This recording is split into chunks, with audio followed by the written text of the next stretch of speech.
வணக்கம். செல்வகுமாரின் இலங்கைக்கான வானிலை ஆய்வறிக்கை 2025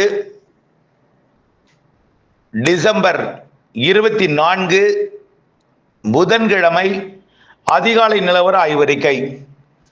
இலங்கைக்கு 28ஆம் தேதி வரை எங்கே மழை பெய்ய போகிறது, 29, 30, 31ஆம் தேதி இலங்கைக்கு மிக கனமழை, அதி கனமழை எல்லாம் இருக்கிறது. அது எங்கே அமைய போகிறது, இவையெல்லாம் இதுல பார்ப்போம். மேலும் ஜனவரியில தான் நிறைய மழை இருக்கு. பிப்ரவரி 15 வரை மழை இருக்கிறது. பிப்ரவரி 15 வரை தொடர்ந்து முன்னெச்சரிக்கை தேவை என்பதையும், நிலச்சரிவு ஏற்பட்டிருக்கக்கூடிய இடங்களுக்கு மீண்டும் குடி அமருதலை சற்று பிப்ரவரி 15 வரை ஒத்தி வைக்குமாறும், ஆபத்தில்லாத இடங்களில் குடியிருக்கலாம். ஆய்வு மேற்கொண்டு வெடிப்பு ஏற்பட்டிருக்கூடிய இடங்களில் மீண்டும் மழைக்கு வாய்ப்பு அமையும் பொழுது நிலச்சரிவு ஏற்படலாம். அதே போல அணைகளுக்கு மீளும் நீர்வரத்தை கொடுக்கும் மழைப்பொழிவுகள் இருக்கிறது. இதனால் ஆற்றங்கரையோர பகுதிகளில் அணைகள் நீர் திறக்கப்படும் பொழுது வெள்ளப்பெருக்கு ஏற்படுத்தலாம். இந்த 2 ஆபத்து இலங்கைக்கு தொடர்ந்து இருக்கிறது. அதன் அடிப்படையில் இன்றைக்கு மழை எங்கே பெய்யும் என்பதை பார்ப்போம். இன்றைக்கு வானம் மேகம் சூழ்ந்து காணப்படும். இன்றிலிருந்தே இதுவரை மேகம் இல்லாத தெளிவான வானிலை, குளிரை மட்டும் கொடுத்திருந்தது. இன்றிலிருந்து படிப்படியாக மேகமூட்டங்கள் ஏற்படும். இதுல மழையை பொறுத்த வரைக்கும், உறுதியான மழைப்பிடிப்பை பொறுத்த வரைக்கும் கண்டிக்கு தெற்கே மழை வாய்ப்பு உறுதியாக தெரிகிறது. அதாவது சரியா சொல்ல போனால் காலி ஹம்மந்தோட்டா இடைப்பட்ட பகுதியில், அதற்கு உள்ளே பார்த்தீங்கன்னா கண்டி வரைக்கும் இடைப்பட்ட பகுதி, அதாவது இலங்கையோட ரத்னபுரா, டேனியா மற்றும் காலி ஹம்மந்தோட்டா இடைப்பட்ட பகுதி. ஹம்மந்தோட்டாவுக்கும் இருக்காது, காலிக்கும் பெருசா இருக்காது. அதற்கு உள்ளே டேனியா மற்றும் ரத்னபுரா, கண்டிக்கு தெற்கே, பதுல்லாவிற்கு தெற்கே உள்ள பகுதிகள் மழைப்பிடிப்பை கொடுக்கும். இது அப்படியே உள்ளேயும் ஆங்காங்கே மழைப்பிடிப்பை கொடுக்கும். ரைட். இன்றைக்கு 24ஆம் தேதி இப்படி. 25ஆம் தேதி எங்கே மழைப்பிடிப்புன்னு பார்த்தீங்கன்னா, இன்னும் கொஞ்சம் பரப்பில் கூடும், கொஞ்சம் வடக்கே, அதாவது அனுராதபுரம் வரைக்கும் உள்ளே ஆங்காங்கே ஒரு சில இடங்கள்ல மழைப்பிடிப்பை கொடுக்கும். இப்ப பெய்யற மழை எல்லாமே உள்ளதான் கொடுக்கும். வடக்கு கிழக்கு மாகாணங்களுக்கு நிகழ்வு வரும்பொழுதுதான் இப்ப மேகமூட்டங்களை தான் கொடுக்கும் வடக்கு கிழக்கு மாகாணங்களுக்கு. இருந்த போதிலும் வரக்கூடிய 26ஆம் தேதி வடக்கு கிழக்கு மாகாணங்களுக்கு மழை தெரிகிறது. முல்லைத்தீவு ஆனா பாதிக்கிற மழை இல்லை, மிரட்டு மழை. திரிகோணமலை, வவுனியா, அனுராதபுரம் இங்கெல்லாம் வரக்கூடிய 26ஆம் தேதி நல்ல மழை தெரியுது.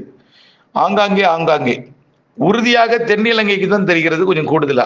சரி, 27ஆம் தேதி இன்னும் கொஞ்சம் கூடுதல் பரப்புல வடக்கு கிழக்கு மாகாணங்களுக்கு மழை தெரிகிறது. 28ஆம் தேதி இன்னும் கொஞ்சம் கூடுதல் பரப்பு. ஆனால் இதெல்லாம் சும்மா சாதாரண மிரட்டல் தான்.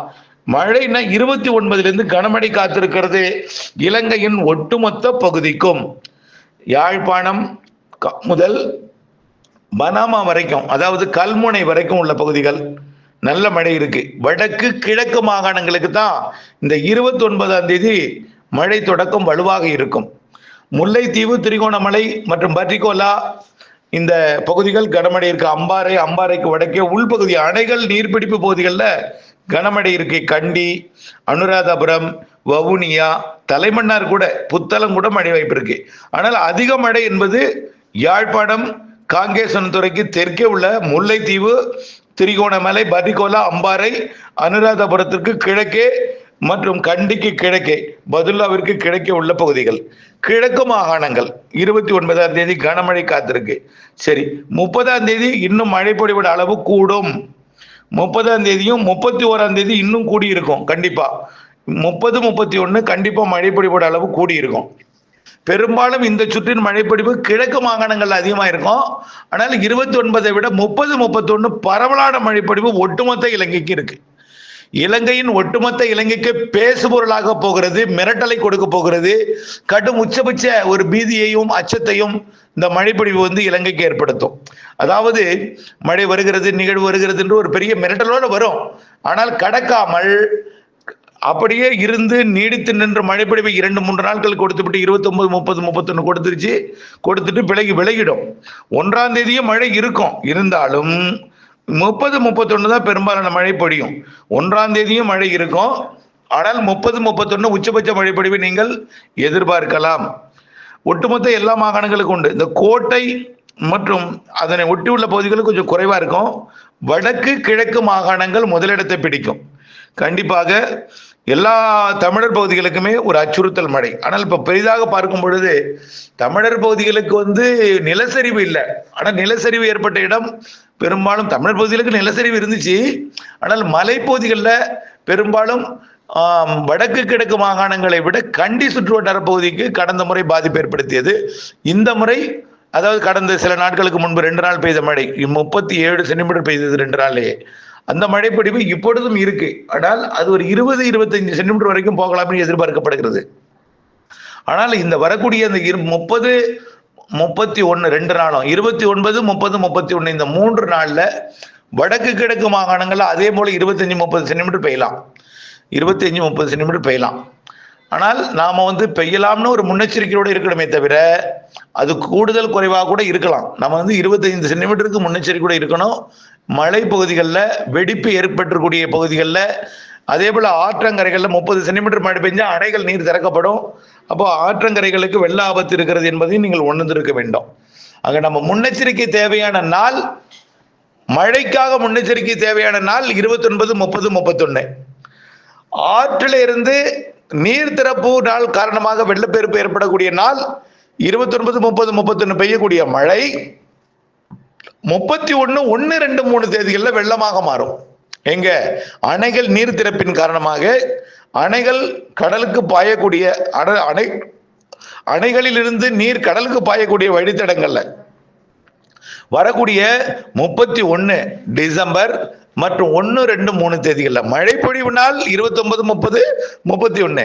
நீர் திறக்கப்படக்கூடிய நாள் 31, 1, 2, 3. தெரியுங்களா? 31 திறப்பாங்க, 30 கூட திறக்கலாம், 31 கூட திறக்கலாம். ஆனால் அது ஆரம்பம் 31 அணைக்கு அருகில் உள்ள பகுதிகளுக்கு பாதிக்கும். பிறகு 1, 2, 3 தொகுதி வரைக்கும் கடலோரம் வரைக்கும் பாதிப்பை ஏற்படுத்தும். ஆகவே அணை நீர் திறக்கப்படுவதனால் ஏற்படக்கூடிய வெள்ள பாதிப்புக்கும் மழை பொழிவின் காரணமாக வெடிப்புக்குள் தண்ணீர் புகும் பொழுது நிலச்சரிவை வெடிப்பு ஏற்படக்கூடிய இடங்களில் ஏற்படுத்தும் என்கின்ற முன்னெச்சரிக்கை தான் இப்பொழுது நமக்கு தேவை. அடுத்தபடியா இதோட மழை முடியுமான இல்லை. 2-3 நாள் மழை பொழிவை கொடுத்துட்டு மீண்டும் அந்த நிகழ்வு சற்று விலகி மேலும் ஒரு நிகழ்வோட இணைந்து தீவிரமடைந்து 5ஆம் தேதியிலிருந்து 7ஆம் தேதி வரை மழை பொழிவை கொடுக்கும் என்று எதிர்பார்க்கப்படுகிறது. 5ஆம் தேதியிலிருந்து 7ஆம் தேதி வரை. பிறகு ஒரு 2-3 நாள் இடைவெளி கொடுத்து மீண்டும் 10ஆம் தேதியிலிருந்து 25ஆம் தேதி ஜனவரி வரைக்கும் இருக்கு. அதுல 2 நாள் இடைவெளி கொடுக்கும். அது 10, 11, 12 மழை பொழிவை கொடுக்கும் எதிர்பார்க்கப்படுகிறது. ஒருவேளை 10 11ஆம் இருந்துச்சுன்னா 11, 12, 13ஆக மாறும். ஒருவேளை அது ஒரு நாள் லேட் ஆயிடுச்சுன்னா 13, 14, 15ஆக மாறும். ஆகவே மழை பொழிவு பொங்கலுக்கு வாய்ப்பு இருக்கு, பொங்கலுக்கு இடைவெளி கொடுக்கவும் வாய்ப்பு இருக்கு. எது எப்படியோ 3 நாள் மழை 2 நாள் இடைவெளி, மீண்டும் 3 நாள் மழை 2 நாள் இடைவெளி, மீண்டும் 3 நாள் மழை 2 நாள் இடைவெளி. அப்ப எத்தனை நாள்? 15 நாள். எப்பயிலிருந்து? 10ஆம் தேதியிலிருந்து 25ஆம் தேதி வரை ஒரு 15 நாள் 3 நிகழ்வுகள் 2 நாள் இடைவெளி கொடுத்து. சரி, 2 நாள் தமிழ்நாட்டுக்கு தான் இடைவெளி, இலங்கைக்கு பெருசா இடைவெளி இருக்காது. தூறல், சாரல், மேகமூட்டம் எல்லாமே இருக்கும். மிதமான மழை, லேசான மழை எங்கோ ஒரு இடத்துல இலங்கையில மழை ஜனவரியில இருந்து கொண்டுதான் இருக்கும். அடுத்தது பாத்தீங்கன்னா பிப்ரவரியில தென் இலங்கையில கண்டிப்பா மழை இருக்கும், தென்கிழக்கு இலங்கையிலையும் மழை இருக்கும். ஆக கண்டிப்பா பிப்ரவரி 15 வரை முன்னெச்சரிக்கை தேவை என்பதை தெரியப்படுத்த விரும்புகிறேன். ஏற்கனவே பெய்த பெருமழை பொழிவு, வெள்ளப்பொழிவு, நிலச்சரிவு இருக்காது. இப்ப சிறுமழை பெய்தாலும் அணை நிரம்பி இருக்கிற காரணத்தினால வெள்ளம் வெடிப்பு ஏற்படுத்தக்கூடிய இடங்களில் நிலச்சரிவு ஆபத்து இருக்கிறது என்பதை மட்டும் உணர வேண்டும். தொடர்ந்து இணைந்திருங்கள் அப்டேட்ஸுடன். நன்றி.